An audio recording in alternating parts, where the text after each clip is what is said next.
que l'avenir vous appartient, puisqu'on ne contrôle pas votre destin, que votre envol est pour demain. Comme tout ce qu'on a à vous offrir ne saurait toujours vous suffire dans cette liberté.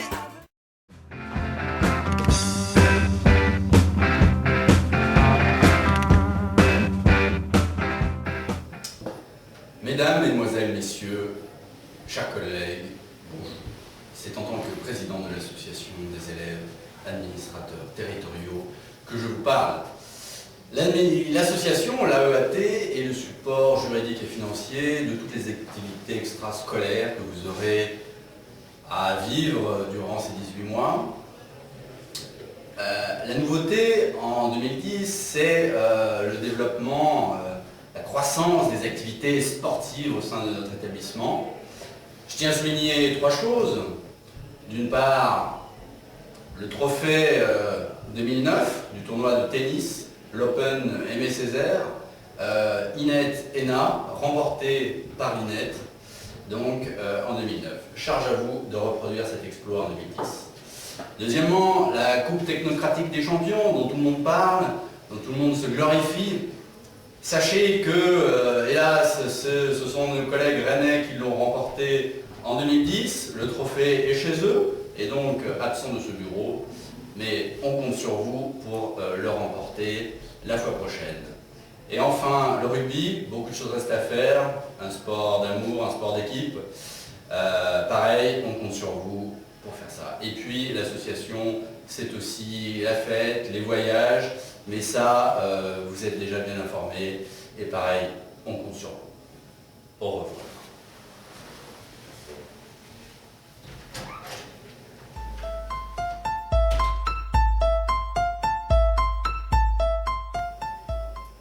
Donc François, numéro 11, milieu de terrain, Stade de Rennes. Jean-François Gentil, gardien corse de l'équipe de foot de l'INET. Voilà, donc vous avez deviné, on va vous présenter le groupe foot. Le principal groupe sportif. Tout à fait. Donc c'est un groupe dont l'action s'inscrit pleinement dans le parcours pédagogique de l'INET, dont l'un des objectifs est, vous le savez, on tenait à vous sensibiliser très rapidement, de tenter de battre l'ENA au foot. Un objectif, hélas, trop rarement atteint jusqu'ici. De faire ce que nous n'avons pas réussi à faire dans la première Coupe technocratique des champions qui a été organisée par la promotion Aimé Césaire, comme vous le voyez ici, et qui s'est terminée malheureusement par une victoire dans les cœurs, mais une défaite sur le terrain de l'équipe de l'INET. Bon, sans revenir sur ces douloureux épisodes, simplement vous dire que donc, nous nous entraînons durement chaque semaine, il y a du boulot, hein, donc à 20h avec nos meilleurs ennemis de l'ENA, et donc nous vous invitons à être aussi assidus que nous le sommes, et en espérant qu'on bientôt pourra faire une opposition avec vous. Voilà, et n'hésitez pas à prendre contact pour toute l'organisation du foot à l'INET. À vos crampons!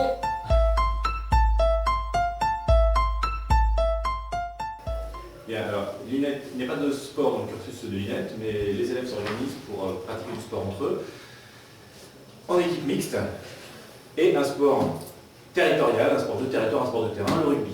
Donc une équipe de rugby qui a été créée cette année à l'INET. Nous sommes entre 12 et 15, selon la météo, selon la forme du moment, puis selon les contraintes d'emploi du temps. Nous nous retrouvons une fois par semaine sur le terrain, à Haute-Pierre, avec les énarques. Donc, ce qui fait que ça nous permet de faire des séances à une vingtaine, ce qui est plutôt agréable. On n'en fait pas pendant l'hiver, c'est pas tellement un sport, c'est un sport d'hiver, mais enfin c'est pas un sport d'hiver à Strasbourg. Et puis l'idée c'est de pouvoir passer de bons moments ensemble, de s'amuser, de ne pas se faire mal. Des filles et des garçons, il y a des internes et des externes, c'est sans risque, il n'y a pas de blessure. Beaucoup de débutants, quelques-uns qu'on a déjà fait. Donc voilà, on va vous transmettre ça aussi, on a un équipement qu'on va vous transmettre, on va vous transmettre l'équipe de rugby, on va vous transmettre les ballons, puis on espère que vous serez en mesure de reprendre.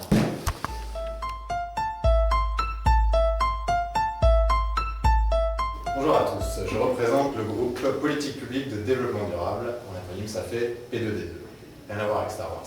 On dit parfois que l'écologie, c'est un truc qui fait retourner à l'âge de pierre, même les Cro-Magnons. Bien, avec le groupe Politique publique de développement durable, ce n'est pas le cas. Nous, on est pour la technologie et l'innovation.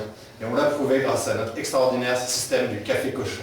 Café ouvert, commerce équitable, production issue de l'agriculture biologique. Ça se trouve dans le patio de l'INET. Et je vous invite à lire le Stras pour découvrir les modalités d'emploi de cette géniale innovation.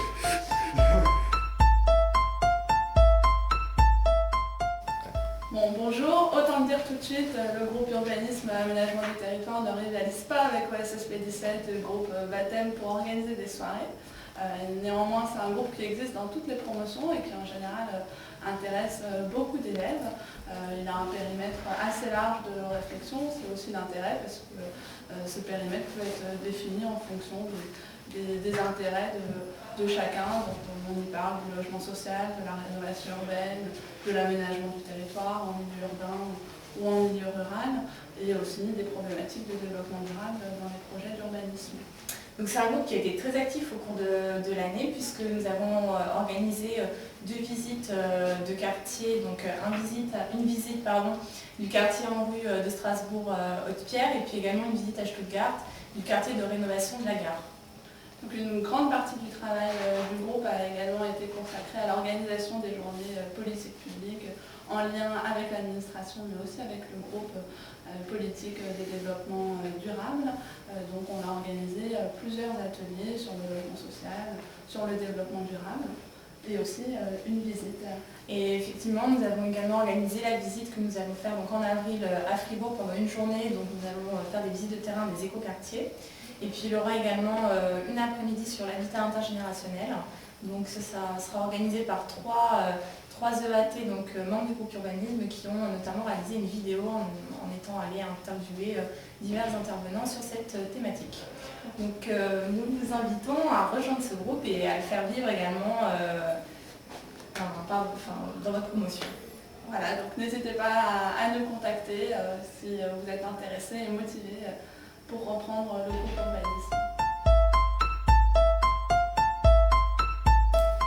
Donc comme vous le savez, vous avez passé 18 mois à Strasbourg. Strasbourg, ville cosmopolite, européenne, internationale même. Il faut donc en profiter. Et comme vous le savez, aujourd'hui, dans les collectivités, on ne parle plus de démarche projet, de transversalité, non. On parle de fonds structurels, intérêts, lobbying, réseau. Et oui, donc c'est pour ça qu'il faut que vous fassiez partie du groupe Europe. Groupe Europe, le groupe le plus à la page du groupe des EAT.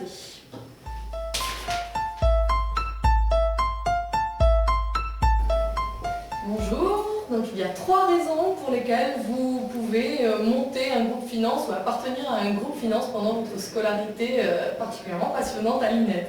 Donc soit vous êtes un passionné des chiffres, un passionné de la certification des comptes, des tarifs, des retombées de la réforme de la taxe professionnelle. C'est la première raison, là ça, je pense qu'il n'y a pas besoin de vous persuader. Soit deuxième raison, c'est un peu plus malin, vous êtes un stratège, vous avez besoin de booster votre CV, et ça le fait. Troisième raison, vous voulez vous donner une dernière chance de devenir un familier des chiffres et des enjeux des finances locales. Et alors là, ce sera votre dernière chance, voilà. J'oublie une 4e raison, il y a des gens que vous aimez beaucoup qui vont faire partie du groupe finance, qui montent le groupe finance, donc vous pouvez aussi rejoindre le groupe finance pour ça pendant votre future scolarité. Ça a plein d'avantages, vous pouvez rencontrer les gens que vous avez envie de rencontrer, parce que les prétextes financiers sont toujours de bons prétextes qui vous vont passer très vite, très rapidement en haut de l'agenda des gens que vous voulez rencontrer. Vous pouvez faire des enquêtes conventionnelles avec des associations qui ont beaucoup de poids dans le monde de la territoriale. Vous pouvez publier dans quelques publications très importantes dans le monde de la territoriale. Ou alors vous pouvez inventer des choses et des actions suivant votre imagination pendant votre scolarité. Voilà, vous avez le choix. Bien, bonjour, donc Jean-François et Bonjour Sophie. pour le groupe communication. Alors l'objectif de ce groupe, en fait, c'est de faire connaître l'INET pour que les gens comprennent de quoi il s'agit quand concrètement vous essayez péniblement de leur expliquer ce que vous faites. Et ça, c'est pas gagné. Oui, donc, bon, on va être sérieux, en fait, c'est pas trop ça, c'est plutôt, plus modestement, essayer de faire connaître la promotion, en temps auprès du public, des dirigeants territoriaux, Donc faire connaître ces activités au travers de communiqués de presse, d'articles, tenir des stands, réaliser des vidéos, des choses comme ça. Oui, donc par exemple un petit article dans la Gazette, un autre sur le baptême dans la lettre du cadre, plein de petites choses de ce style-là pour nous faire connaître. Voilà, donc c'est du boulot, il faut être plutôt réactif. C'est assez contraignant de ce point de vue-là, mais c'est aussi vraiment intéressant de voir ce que font les groupes, comment ils travaillent, etc. Donc on espère que vous serez aussi intéressés pour participer à ça. Voilà, donc lisez le Stras 2010 que vous avez reçu, c'est nous qui l'avons fait, au nom de la promotion Aimé Césaire, et puis... voilà, exactement. Et puis n'hésitez pas à venir nous voir pour faire vivre dans la P18 le futur groupe de communication. Salut les P18, si vous voulez vous connecter, il vous faut un réseau. Et c'est pour ça que vous avez le groupe Réseau et Emploi. Le groupe Réseau et Emploi gère les relations de la promotion avec les différents réseaux professionnels. Il y en a un grand nombre et on a identifié pour chacun un référent de la promo. Et il a organisé aussi diverses actions. Donc, par exemple, on a fait un questionnaire auprès des collectivités dans lesquelles on était en stage sur leurs pratiques de recrutement et les perspectives en la matière. Et puis ce qu'on a organisé également, c'est des petites rencontres informelles au sein de la promo pour que des personnes expérimentées fassent profiter les autres de leur expérience. Donc voilà, si ça vous tente, vous pouvez vous aussi créer votre groupe Réseau et Emploi. Merci. Salut les B18. Vous êtes sans doute en train de vous dire qu'on va vous parler de finance, d'urbanisme, d'aménagement du territoire, des trucs de mecs quoi. Eh bien non, en fait, nous voulons vous parler du groupe Égalité Hommes-Femmes. Oui, parce que dans le groupe Égalité Hommes-Femmes, il y a des femmes et il y a des hommes. Qui ont décidé de se mobiliser pour traiter des questions d'égalité professionnelle dans les collectivités territoriales. Les RTT qu'on oublie, les réunions qui durent jusqu'à 20h, la vie de famille qui vacille. Et oui, nous sommes tous concernés. Avec le groupe, nous avons lancé plusieurs chantiers. Un questionnaire sur la situation des femmes dans les collectivités, un groupe de travail avec la APF. Une lettre électronique interne à la promotion. Une table ronde sur l'égalité hommes-femmes à l'occasion du 8 mars. Mais il y a encore pas mal de choses à faire. Aujourd'hui, 9% des DGS sont des femmes et 91% donc sont des hommes. Ça, c'est la réalité des collectivités. Alors pour nous, demain, c'est dans les collectivités que l'action se poursuit. Et maintenant, à l'INET, c'est à vous de jouer. Allô Jean-François, oui bonjour, Sébastien Prioul en direct de la Martinique, un message pour la P18, donc bienvenue à l'INET. Je vais vous parler du baptême de promotion. Alors pour parler du baptême de promotion, j'ai deux assistantes. Bonjour Nathalie William, qu'est-ce qu'un baptême de promotion? Alors un baptême de promotion c'est très important au sein d'une promo, c'est le projet de la promotion. Déjà ce baptême il découle du nom que vous allez choisir, du nom de votre promotion. Et ensuite ça va donner lieu à une aventure assez incroyable. Pourquoi incroyable? Parce que ça nous a quand même permis d'aller à la fois à Paris, d'organiser toute une série de colloques, de rencontres avec des intervenants de collectivités territoriales et puis surtout d'aller en Martinique. Mais vous êtes fous les Césaires. Et oui, on a de l'ambition, donc voilà, c'est un super projet qui nous a permis aussi de renforcer la cohésion du groupe, de mieux se connaître, de mieux connaître un territoire et de travailler ensemble, c'était vraiment sympa. Alors oui, vas-y, encore une parole. Mais oui, encore une parole. Mais concrètement, c'était assez compliqué à organiser un baptême, donc... Alors on passe la parole à Juliette. Juliette, elle est là Juliette en effet. Bonjour Juliette. Bonjour Sébastien, comment ça va? Ça va, très bien, toujours charmante. C'est la sœur du Mylène Farmer. Oui, donc un baptême de promotion... Bien dans le micro. Oui, je t'en prie. Un baptême de promotion, c'est très difficile à organiser. Non, c'est pas difficile, on va pas leur dire ça. C'est assez compliqué. Ça demande une bonne structuration. Il faut une équipe solide. 5 à 10 personnes, c'est pas mal. Hein. Nous, 10, c'était bien. Il faut trouver les financements par vous-même. Il faut organiser l'hébergement, les transports. Il faut trouver tous les intervenants. Organiser les relations avec la presse, publier la com, imprimer des affiches. Donc c'est un énorme truc. Et essentiellement la recherche de sponsors, c'est quand même un truc qui prend beaucoup de temps. Donc là, il faut par vous-même contacter les entreprises qu'on a déjà contactées nous. Donc n'hésitez pas à nous contacter pour de l'aide. Et voilà, donc c'est vraiment un énorme travail en tout cas. Mais c'est super enrichissant, on apprend beaucoup de choses et c'est super valorisant sur un CV. Et voilà, très important. Très important quand même sur un CV. C'est l'argument pour se faire recruter par un DGS. Et maintenant, Seb, j'aimerais bien que tu nous expliques quand même comment ça s'est passé pendant... Je vérifie quand même avec Jean-François, est-ce qu'on a encore 1 minute? Oui, donc je continue encore 1 minute. Donc qu'est-ce qu'on a fait concrètement en Martinique? Donc on était à Paris déjà, donc Nathalie l'a dit, mais à Paris on a fait venir des people. On avait Bertrand Delanoë, Marie-Luce Ponchard, vous ne la connaissez pas, mais nous on la connaît, c'est la ministre de l'Outre-mer. Et en Martinique, on a fait plein de choses. Donc on a fait des visites de terrain sur la culture, sur la réhabilitation de l'habitat insalubre, sur la lutte contre les discriminations, sur la prévention contre la délinquance, et j'en passe et des meilleurs. On a eu une formation avec des universitaires, un ancien directeur de cabinet de l'Outre-mer, une universitaire de Paris-Créteil, une sociologue. Qu'est-ce qu'on a fait également? Bien entendu, notre grand colloque à la mairie de Fort-de-France avec le député maire Serge Letchimy.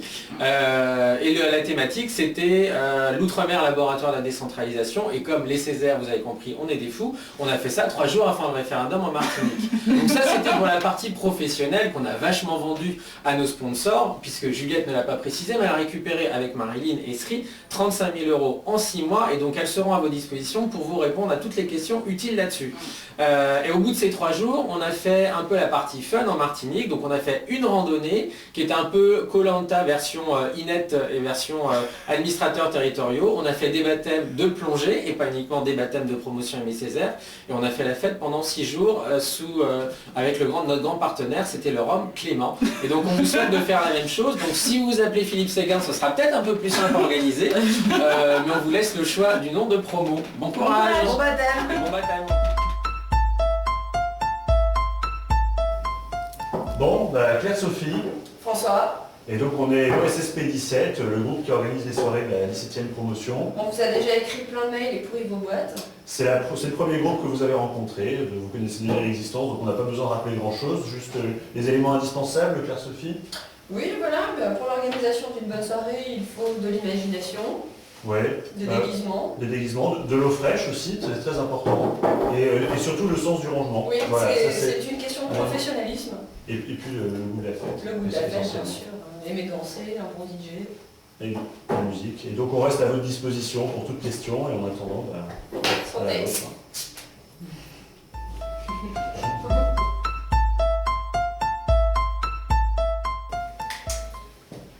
Consonne.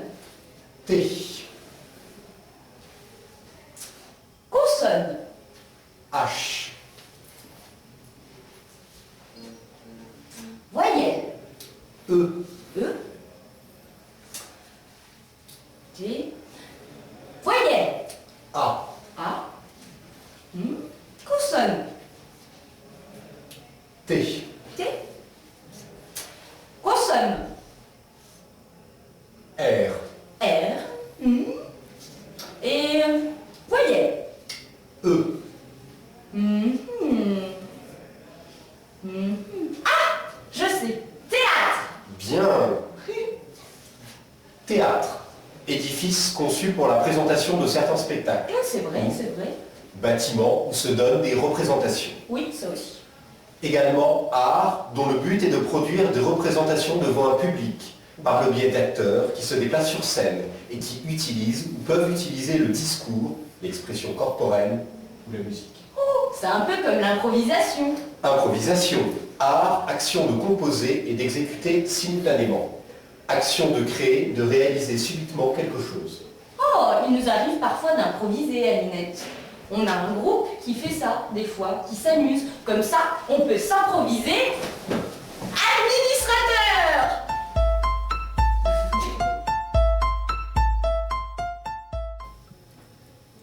Bonjour, le groupe Culture se présente à vous. Le groupe Culture est avant tout chargé d'organiser des sorties pour la promotion, n'est-ce pas Sébastien? Tout à fait. Il a également été chargé de la lourde tâche d'aller récupérer toutes les cartes culture pour la promotion. Pour plus de détails, vous avez qu'à lire le César, comment ça s'appelle? Le Stras plutôt. 2010. Et à quoi d'autre sert le groupe Culture, Sébastien? À plein de choses. Déjà à faire de la culture, ce qui n'est pas simple à Strasbourg. Ça, c'est dur pour les Strasbourgeois, bien entendu. Ça édite la lettre d'information, la César. Ça organise aussi les nuits des Césars. Et pourquoi César? Parce qu'on s'appelle les Césaires, donc on a fait hyper original. Qu'est-ce que ça fait d'autre, Simon? Je crois qu'on a déjà dit pas mal de choses. Hein. Ouais. Ça... Donc on a fini. À bientôt.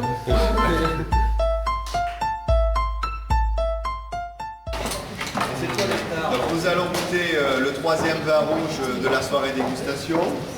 Donc je vous rappelle notre petite fiche de dégustation à remplir sans trop se prendre la tête, le petit concours.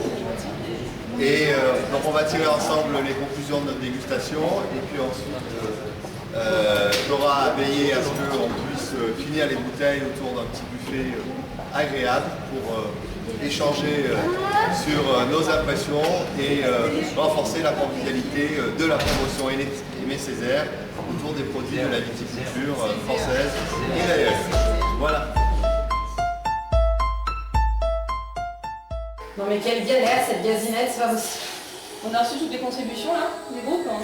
Je sais pas, c'est le bazar là sur mon bureau, je comprends plus rien. Et les mots croisés, Julie, sans doute. Avec, tu les as fait? Ouais, je suis un peu à la rue là, mais bon, je vais les faire. Pas de soucis. Ouais. Et toi, t'as fait en scope de chou patate? Ouais, franchement, j'ai un gros blocage sur le mois d'août, quoi. Mes chakras ne s'ouvrent pas. Oh là là, pourtant elle est attendue cette gazinette. Ah bah, c'est le magazine des Césaires et de tout le monde de la territoriale. Hein. Ouais. Et Dieu sait qu'elle nous prend du temps. Oui, d'ailleurs, je me tourne vers l'équipe pédagogique. Hein. Franchement, si on peut avoir 10 jours de formation pour la gazinette, voilà. It's Mr. 305 checking in for the remix. You know they had that 75 Street Brazil. Well, this year's gonna be called Gaiocho. Que hola gata, que hola omega. And this how we gonna do it. Dale! 1, 2, 3, 4. 1, 2, 3. I know you want me. You know I want you. I know you want me. Pressing offensif des Noirs. Toujours très présent quand même. Hein, les Noirs, c'est ceux qui ont le maillot noir. Hein. Numéro 6. Et allez, de nouveau, une action. Les remarques sont de bon goût ce soir, on peut le noter. La qualité des commentaires est à la hauteur de leur caractère, comment dire, ethno-différencié. Je crois qu'on peut le... Tout à fait.